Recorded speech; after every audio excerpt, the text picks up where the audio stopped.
मसीह में अति प्रिय आप सबों को यीशु सहाय, जय यीशु, जय मसीह की और मसीही जोहार। प्रभु में मैं आप सबों का भाई कुशल मंगल होरो प्रभु की आवाज़ यूट्यूब चैनल में आप सभी का स्वागत करता हूं। और सबसे पहले आप सभी मसीही भाई और बहनों से मेरा निवेदन है, आज की इस वीडियो को शुरू से लेकर आखिर तक जरूर देखें। यदि आपको यह वीडियो परमेश्वर के निकट लाती है और किसी भी रीति से परमेश्वर के आशीष का अनुभव कराती है, तो आगे बढ़ने से पहले इस वीडियो को एक लाइक करके चैनल को सब्सक्राइब करना ना भूलें और साथ ही हालेलुया या आमीन जरूर कमेंट करें, ताकि यह परमेश्वर के सामने गवाही ठहरे। तो चलिए आज के इस वीडियो को शुरू करते हैं। मसीह में अति प्रिय, आज इस समय परमेश्वर का जीवित वचन लूका रचित सुसमाचार अध्याय 19 45 से लेकर 48 वचन तक देखने पाते हैं। इस समय हम देखने पाते हैं मंदिर से व्यापारियों का निकाला जाना। इस वचन के यह शीर्षक के आधार पर हम ये समझ सकते हैं कि बहुत से लोग जो व्यापार के लिए बैठे हुए हैं, उन लोगों को निकाला गया। तो कहां से? मंदिर से निकाला गया। तो वे क्या कर रहे थे, क्यों उन्हें मंदिर से निकाला गया, इसी विषय में इस वचन के द्वारा से हम थोड़ी सी चर्चा करें। तो मसीह में अति प्रिय, जब यीशु मसीह यरूशलेम में प्रवेश करते हैं, तो यरूशलेम में जब वे प्रवेश करते हैं तो वो क्या देखते हैं कि वहां पर जितने इजरायली लोग थे, उन लोगों ने राजा सुलेमान के द्वारा से बनाया गया वह मंदिर, जिसे हम यरूशलेम के मंदिर के रूप में हम जानते हैं, उस मंदिर के अंदर या उसके बाहर वहां पर बहुत से लोग बाजार लगाए बैठे थे। और ऐसे समय में यीशु मसीह उस मंदिर में वहां जा पहुंचे। तो वहां क्या देखता है कि बहुत से लोग तरह तरह के चीज वस्तुओं की खरीद बिक्री कर रहे हैं। तो तरह तरह के काम यहाँ पर चल रहे हैं। कहाँ पर? मंदिर में।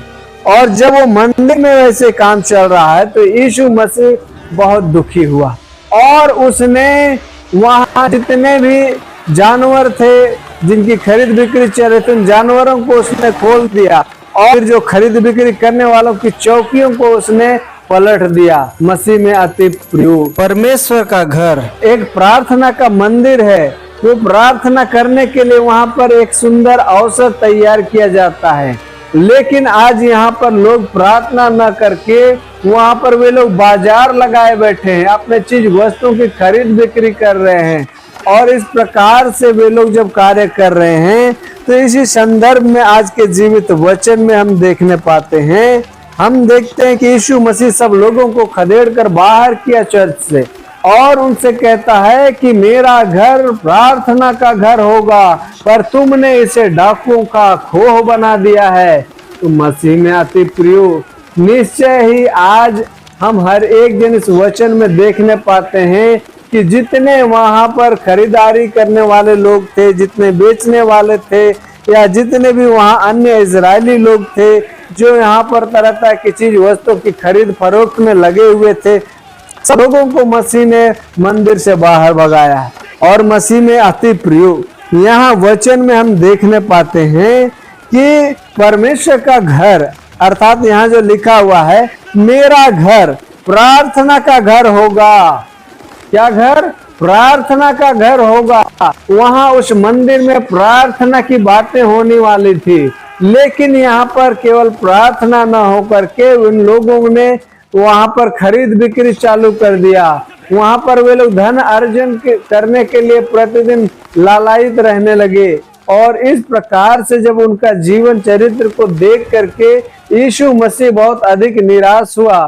तो मसीह में अति प्रिय, ये उन दिनों की घटना है जब यीशु मसीह यरूशलेम में विजय प्रवेश करने के पश्चात जब वे मंदिर में, यरूशलेम मंदिर में जब वे आते हैं, तब उनको ऐसी परिस्थिति वहां दिखाई पड़ती है कि लोग अब परमेश्वर की संगति में नहीं रहना चाहते हैं। लोग उसके वचन को सुनने के लिए, उसकी संगति में रहने के लिए समय नहीं निकाल सकते हैं। लेकिन लोगों को क्या चाहिए? लोगों को इस संसार का सबसे उत्तम चीज वह क्या है? वह धन है, जिस धन के द्वारा से आज हम सब कुछ पा सकते हैं। एक बेटा अपने पिता को उसी धन के लोभ में मार डालता है। एक पिता अपने बेटे को उसी धन के लोभ के कारण से मार डालता है। तो ऐसे ऐसे बहुत सी घटनाएं आज हम वर्तमान में देख रहे हैं। और इसीलिए आज यहाँ पर वचन में हम देख रहे हैं कि जो प्रार्थना का स्थान है, पवित्र स्थान है, ऐसे पवित्र स्थान में वे लोग बाजार खोले बैठे हैं। और इस प्रकार से वे लोग यहाँ पर एक व्यवसाय, एक धंधा इन लोगों ने चालू कर दिया।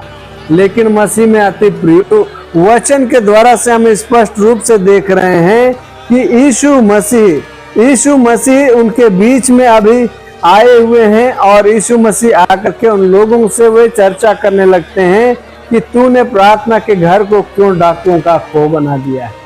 तो मसीह में अति प्रिय निश्चय ही उन दिनों की घटना ही को कल आज स्मरण करते ना रहे, वरन हम वर्तमान समय में भी अभी देखें कि हमारा इस सांसारिक जीवन, हमारा यह सांसारिक सोच, हमारे काम किस प्रकार से सिद्ध हो रहे हैं। तो मसीह में अति प्रिय यहाँ वचन में बिल्कुल इसी रीति से हमको आज एक बार फिर से देखने को मिलता है। उस मंदिर को जहाँ परमेश्वर का भजन और कीर्तन होनी चाहिए थी, उस मंदिर को जहाँ पर परमेश्वर के नाम से हर एक जन हर्ष के साथ दान दिया करते थे, लेकिन उस जगह, उस परिस्थिति, उस समय को, उस अवसर को अब लोगों ने धंधे का जरिया बना लिया है, लोगों ने कमाई का जरिया बना लिया है। और इसीलिए लोग जो हैं अपने विश्वास में कमी को लाते हैं, क्योंकि वे विश्वास को बढ़ती देने के लिए नहीं, वरन इस संसार में हम हर एक लोगों को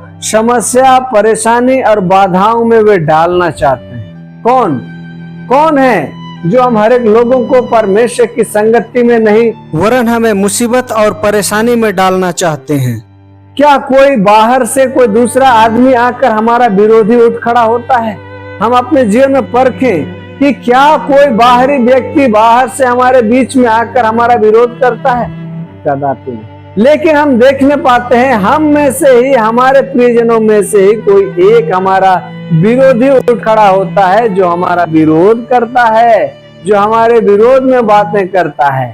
तो ऐसा ही तो वहां पर आराधना का और उपासना के मकसद से जब वो बनाया गया, लेकिन वहां अब आराधना और उपदेश भी नहीं चल रहा है, लेकिन कुछ गिने चुने लोग ही उस आराधना में शामिल रहते हैं। और बाकी लोग क्या करते हैं? बाकी लोग खरीद बिक्री में लगे हुए हैं, बाकी लोग परमेश्वर की आशीष, उसके अनुग्रह से दूर भाग रहे हैं। तो वे लोग निश्चय ही उनमें से कोई न कोई जरूर से धर्म अगुए रहे होंगे, बहुत से लोग व्यवस्थापक रहे होंगे, बहुत से लोग ऊंचे ऊंचे पद पर आसीन लोग रहा करते थे। तो भी वहां पर जो है बाजार लगाया बैठे हुए चर्च में, और वहां खरीद फरोख्त का काम चल रहा है। तो ऐसे ऐसे लोगों के विषय में प्रभु परमेश्वर आज कहता है कि तुमने इसे डाकुओं का खोह बना दिया है।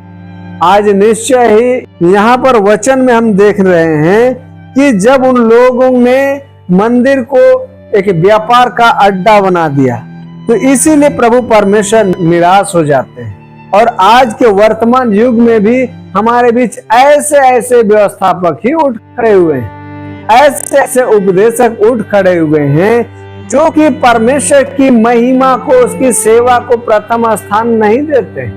निश्चय ही वे आज दिखाते हैं कि मैं परमेश्वर का बहुत बड़ा सेवक हूँ, वे निश्चय ही आज दिखाते हैं कि मैं परमेश्वर का भय मानने वाला हूँ। आज वे निश्चय ये बातें हम हर एक लोगों के सामने दिखाना चाहते हैं कि परमेश्वर का भेजा गया वह एक पवित्र जन है, जो उसके भय में, उसके प्रेम में बना हुआ है, और परमेश्वर की इच्छा के लिए वह अपना प्राण तक न्यौछावर करने के लिए तैयार है। वे हमारे सामने ऐसा ही रूप लिए बैठे हैं। लेकिन मसीह में अति प्रिय, मैं उनके लिए विशेष रूप से ये बातें कहना चाहूंगा कि ये बातें जो वे हम लोगों को दिखावा करने के लिए कहते हैं, वे वास्तव में परमेश्वर की बड़ाई नहीं चाहते, वे चाहते हैं कि उनकी अपनी बड़ाई हो, अपनी ख्याति दूर दूर तक फैले, लोग उसकी महानता के गुणगान करें। निश्चय ही ये लोग ऐसे ही सोच रखते हैं। वे अपने बुद्धि अपने ज्ञान का घमंड करते हैं और अपने बुद्धि ज्ञान का घमंड करते हुए वे लोग एक बाजार के समान बैठे हुए हैं। वे परमेश्वर की महिमा के लिए, उसकी सेवा के लिए, उससे प्रार्थना के लिए नहीं बैठे हुए हैं, जबकि उनके साथ में एक कलीसिया खड़ी है और वे कलीसिया आज वो सोचते हैं कि मेरे इस उपदेशक के द्वारा से, मेरे इस प्रचारक के द्वारा से आज मुझे परमेश्वर के वचन का रहस्य, उसका भेद मुझे आज सीखने के लिए मिलने वाला है। लेकिन आज हम हर एक लोग धोखे में हैं। ऐसे ऐसे उपदेशक जिसे अभी हम सच्चा और पवित्र समझते हैं, लेकिन ऐसे उपदेशक अपनी ही बड़ाई चाहते हैं। वे परमेश्वर की महिमा और उसकी बड़ाई नहीं चाहते हैं।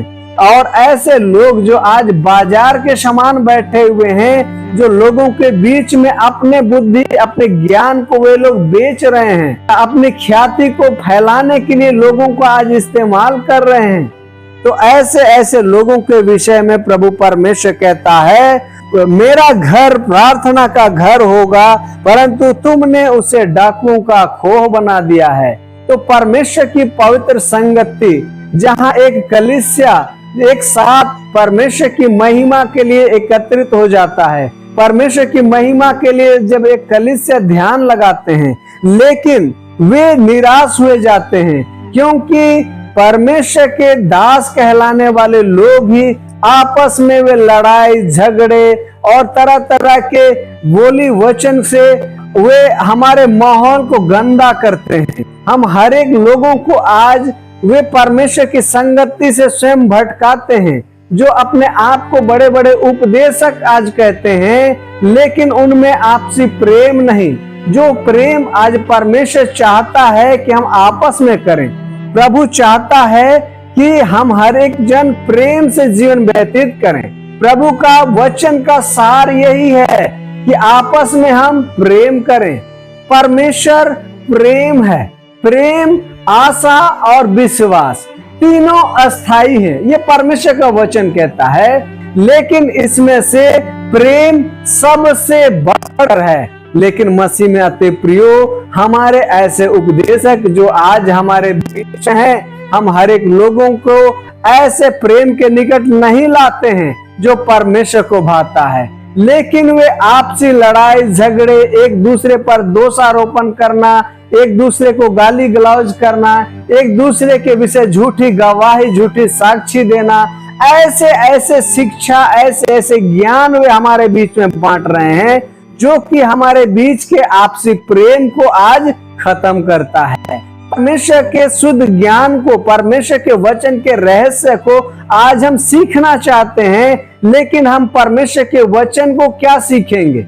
हम तो उसके वचन से और भी अधिक भटकते जा रहे हैं, क्योंकि हमारे अगुवे ऐसे हो चले हैं जो कि परमेश्वर की सेवा में नहीं चल रहे हैं, वे अपनी बड़ाई चाह रहे हैं। मसीह में अति प्रियो, निश्चय ही यहाँ पर यीशु मसीह के विषय यहाँ पर हम देखने पाते हैं कि वह प्रतिदिन लोगों के बीच में मंदिर में वह उपदेश करता था और उसके विषय में प्रधान याजक और शास्त्री और बहुत से लोग सुनते थे। लेकिन जो शास्त्री, फरीसी, प्रधान याजक, ये जो उसके विरोध में बातें करते थे, उसे नष्ट करने का अवसर ढूंढते थे, लेकिन उनको अवसर नहीं मिल रहा था। क्यों? क्योंकि एक बड़ी भीड़ बड़ी चाह के साथ में उसके वचन को सुनते थे। तो आज हमारे बीच में भी कुछ ऐसे उपदेशक, ऐसे प्रचारक उठ खड़े होते हैं जो निश्चय ही परमेश्वर के वचन के रहस्य, उसे गुड़ भेदों से हम हर एक लोगों को आज बताना चाहते हैं। हम हर एक को परमेश्वर के प्रेम के निकट लाना चाहते हैं और वे सही मार्गदर्शन, सही दिशा निर्देश हम लोगों को देते हैं। लेकिन ऐसे लोगों के विरोध में भी बहुत से लोग उठ खड़े होते हैं। बहुत से लोग आज सच्चाई के विरोध में खड़े होते हैं और वे अवसर ढूंढते हैं कि कब किस प्रकार से उसको नीचा दिखाया जाए। लेकिन मसीह में अति प्रियो, यदि आज एक कलीसिया हमारे पीछे हो लेती है, जो कि एक बड़े विश्वास के साथ परमेश्वर के वचन में संभागी होते हैं, वचन के रहस्य को वे सीखना चाहते हैं, तो निश्चय ही ऐसे ऐसे विरोधियों के मुंह आज बंद होंगे।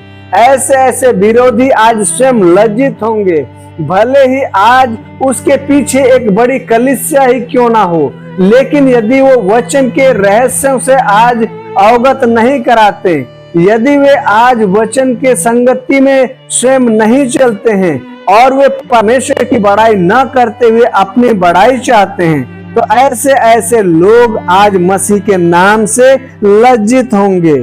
मसीह में अति प्रियो, आज हम वचन की सच्चाई को समझें कि जब यीशु ने मंदिर में जाकर व्यापार करने वालों को बाहर निकाला, तो यह सिर्फ एक भौतिक सफाई नहीं थी। जो मंदिर का उद्देश्य था प्रार्थना और परमेश्वर से मिलन का स्थान, लेकिन वहां के लोग इसे बना चुके थे व्यापार और लाभ का स्थान। इसीलिए मसीह ने उन लोगों को मंदिर से बाहर निकाला, क्योंकि हम जानते हैं कि परमेश्वर का मंदिर अब कोई पत्थर की इमारत नहीं, बल्कि हम स्वयं हैं। हमारे शरीर और हृदय में पवित्र आत्मा वास करता है। तो आज हम हर एक लोग जाने कि किस प्रकार से प्रभु परमेश्वर का मंदिर है। तो मसीह में अति प्रियो, आज हम भी जो परमेश्वर के मंदिर हैं, हमारे अंदर परमेश्वर का आत्मा वास करता है। तो इसीलिए हम आज वैसे ही अपने जीवन में अविश्वास, पाप और संसारिकता को निकाल फेंकें, जैसा प्रभु परमेश्वर ने उस मंदिर से सब व्यापारियों को निकाला। तो इसीलिए प्रभु में अति प्रियो, हम हर एक जन परमेश्वर की महिमा में जब हम एकत्रित होते हैं, तो हम इसे किसी भी प्रकार का कोई व्यवसाय या अपनी बड़ाई, अपनी महिमा के लिए हम इस्तेमाल न करें, वरन निश्चय ही हमारी संगति परमेश्वर की महिमा के लिए होने सके, न कि आज किसी दूसरे की महिमा और बड़ाई करने के लिए होने सके। तो आज के जीवित वचन के द्वारा से परमेश्वर पिता हमें बहुतायत की आशीष और अगुवाई प्रदान करे। आमीन।